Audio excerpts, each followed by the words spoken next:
So good evening, friends and family of Kien, family and friends of Sam, and of course the new Mr. and Mrs. Bowie.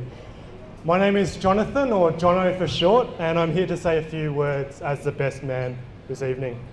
By way of introduction, I met Kien during primary school when we were about maybe 9 years old, and he's actually my longest standing friend.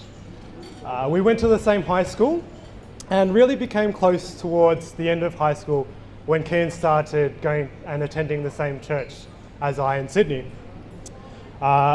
He then moved on to study in Melbourne, and we saw each other a bit less, but we would catch up whenever we could and whenever we were in the same city, be that Sydney or Melbourne, and sometimes now in KL for the first time. But enough about me, on to Kien and Sam. I remember Kien telling me his mum's reaction when he started talking to her about Sam. He told me that he asked his mum, "Why don't you ever tell me about this kind of stuff?" Or "Why don't you ever ask me about this kind of stuff?" Sorry. You know, about relationships and girls and things.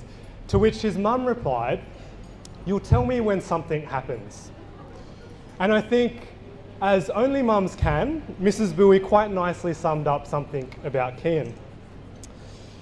He might not say much about certain things, but when it is necessary or becomes relevant, he will say what he thinks, and he'll start talking. Another thing about Kien is he's quite generous. He might be a bit embarrassed as I tell you this, but really he is. Once when I was visiting Melbourne, the day after I arrived, he basically handed me his car keys, Melway's street directory, and said, "Go and have fun exploring Melbourne."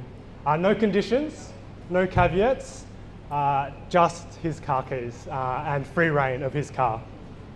Very generous, right? Now Kien, another thing about Kien is he's quite considered and thoughtful. I remember a time when he used to come to school and report to us the number of cigarette butts he had counted on the way to school. Now, yes, that's a bit odd, I know, but I figured in the end it was out of a concern for the environment in terms of people littering and things like that, or something like that. It was interesting. Another thing he's thoughtful of course, is his Christian faith. I'm very glad, and I know Sam is as well, that Kien is a brother in Christian faith. I remember spending many hours with him, talking about life and faith in my car after I'd driven him home from church on a Sunday. And I know, Kien, you've enacted many decisions based on faith, on your faith. For example, taking into account whether you might be able to serve effectively at a local church in thinking about where you might want to live. And so, Kien and Sam, it gives me great joy as a friend who also holds the Bible as the revelation of the God of the universe to us as humanity, and who also holds the person of Jesus Christ as Lord and Saviour, to see the two of you as Christian people joined together in marriage. In terms of the both of you as a couple, I love how you both realise that having each other is a great gift from God, and that allows you to hold on to each other enough to show love and care for each other, and yet not too much to suffocate each other. I love that you both recognise and want to reconcile the differences that you have, and in doing so, be stronger as a couple, to be able to see things and realise things together as a couple that you might not necessarily see as individuals. And from just this last week, I love how you both acknowledge that one of your roles for each other is supporting each other in the different seasons that you will have in your life.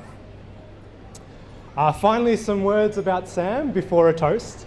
Sam, I think one of the things ladies help with in terms of men is making their special man dress better. And I know you do that. You've definitely done that. You've made your groom look very good today and very smart. The other thing is, I love how truly Malaysian you are. I see how excited you get about food and how much it makes you smile. Sam actually met two of my cousins this week, and I think the whole 20-minute conversation between Sam and my cousins was about where to find the best food in Damansara and PJ and things like that. So it makes me very happy that I'll be able to come and visit you and talk about good food and have good food together with you as well when we're hanging out. So time for a toast. Kien and Sam, Jesus once spoke about love with these words: "Greater love has no one than this, to lay down one's life for one's friends."